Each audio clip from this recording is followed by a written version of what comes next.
Ninita, nasaan ka na ba? Hinahanap ka na ni Nanay Lorna. Uwi ka na doon kasi kawawa si Nanay Lorna, hinahanap ka. Nag-aalala. Nag-aalala yun si Nanay Lorna kasi hindi niya ata alam kung saan ka, pero Kasi hinahanap sila ni Daddy Paul doon kay Nanay Lorna. Sabi ni Nanay Lorna nga wala. sabi ko po sa kanya, ba't mo hindi tinulungan si Nanay sa pagtanim ng ng palay. Sabi niya? Sabi niya po, gusto daw po niya maggagala. So, sumama po siya sa pinsan niya. Pero hindi naman din po pinapaano ni Nanay. Hindi rin siya pinagtatanim. Oo, kasi pero dapat laging may kasama nga siya pagka umalis. O kakulay niya. No? Ayan, nakausap po namin kasi si Ninita.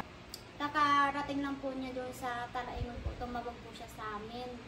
Na andun daw po siya. Kaya tinanong ko po kung saan siya. Sabi niya, andun daw po siya sa Bihungan. Sabi ko, anong kasama niya? Kaya pala hinahanap siya ni Daddy Paul. Hindi nga pala siya kasama ni Nanay Lorna. Opo. Hinahanap po namin. Tinanong ko po siya kung saan siya. Sabi po niya, sa Bihungan daw po siya. Kaya sabi ko, ba't ka hanggang dyan? Anong ginagawa mo? Sabi ko, kasama daw po yung pinsan niya. Tapos yung mga ilang araw po hindi siya naka-online.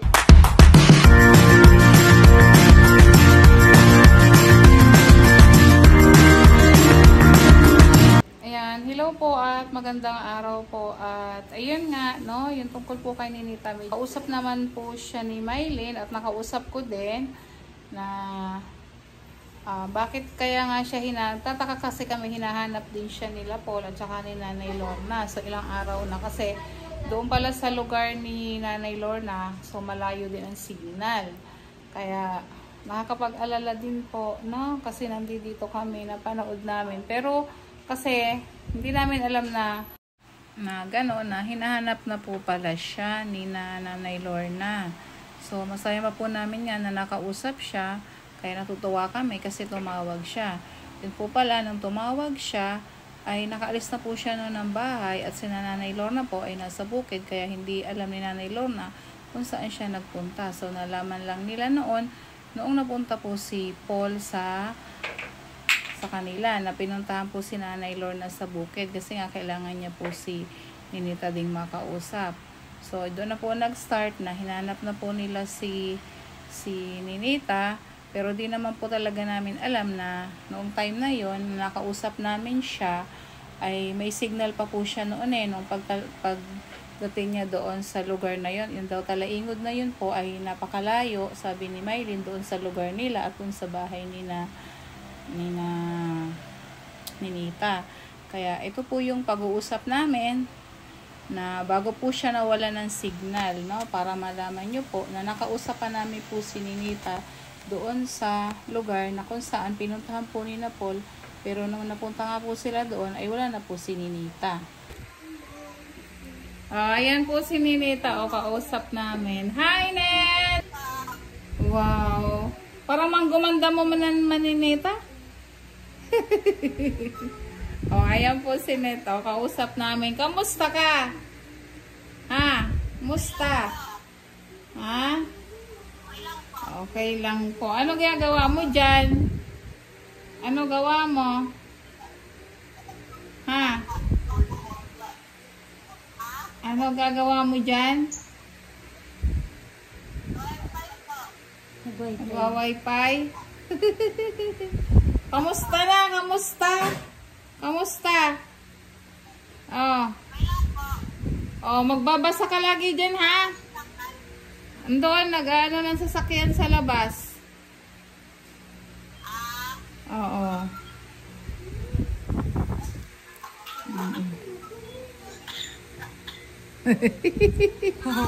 Ay! Ba't parang naubo ka? Ano daw? Ha? May sakit. Nagsipon ka? Sipon daw. Nagpapaambon ka ata. Hindi daw naka-smile yan basta huwag kang gagala dyan sa malayo, ha? Dapat lagi mong kasama si Nanay Lorna, ha? Huwag mong kalimutang magtagalog. Baka makalimutan mo na magtagalog, hindi mo na uli alam.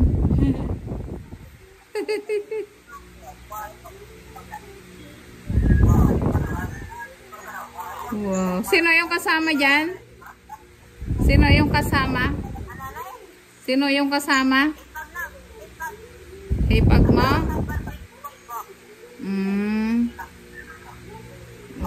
Ingat ka lagi dyan, ha? Oh. Oh, miss ka na namin. Hi, Net! Kamusta? Saan ka? Ganda pa rin, ah. Siyempre, ganda. Baka may boyfriend ka na, ha? Hoy! Saan ka? Nasaan ikaw? Ganda! Nandun, sa wifi yan daw siya. Parang sinisipon.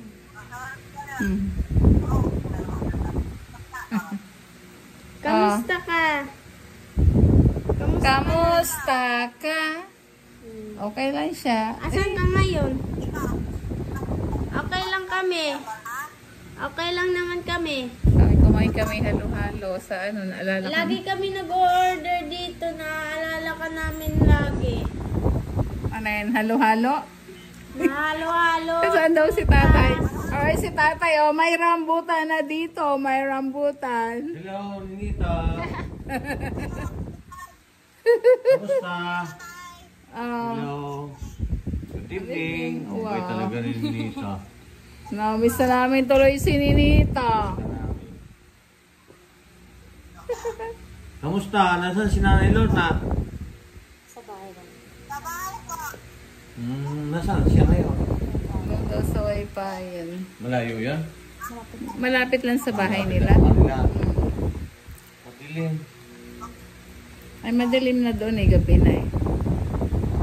Ayan, basta ingat ka lagi dyan, ha? Malapit na pasukan ni Nita. Oo, mag-enroll ka na lang dyan. Yung card. Ka na.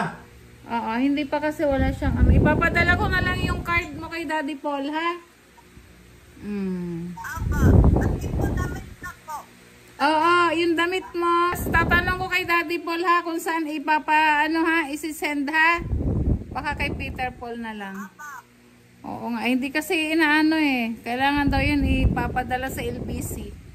O, papadala na namin mga damit pa. Ah, sige.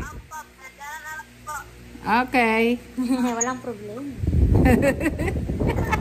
Pagbalik ng kahon, ikaw na laman. Pagbalik ng kahon, sininita na i-LBC. O, parito ka sa Pasko? Wow.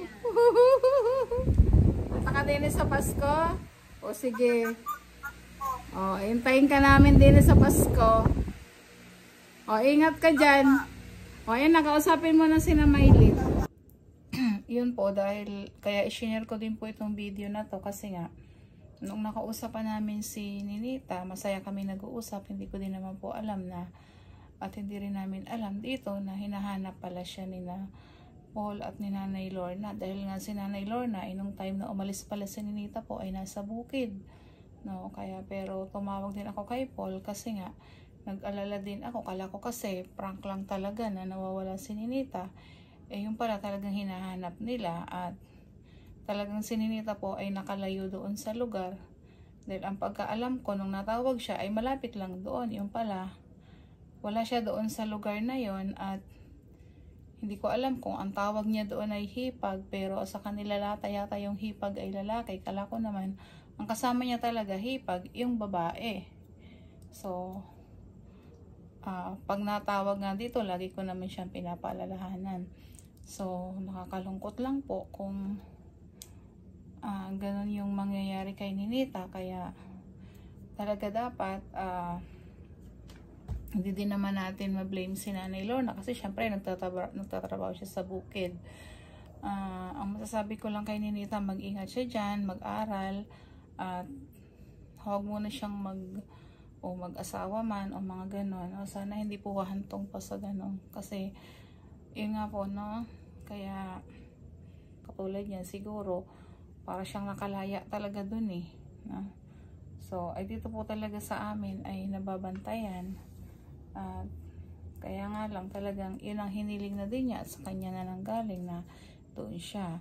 So sa akin lang po, ang tingin ko, yun lang talaga yung gusto niya, na pag sinabi niya hindi siya talaga mapigilan, no, sa gusto niya. Siguro gusto niyang gumala. At yun nga po sa pag-aakala namin at pag-aakala ko na ayun, masaya pa namin siyang nakausap. Yun pala po ay may pinuntahan talaga, at siguro po dahil sabi nga ni Mylene, malayo yung ginalaan niya. Sabi naman po sa akin ni Paul, may hint na sila kung nasa saan si Ninita, at sana nga po makauwi po siya ng maayos. Yan, abangan nyo na lang po doon sa susunod na vlog ni Paul, dahil hindi ko rin po alam kung ano yung dahilan.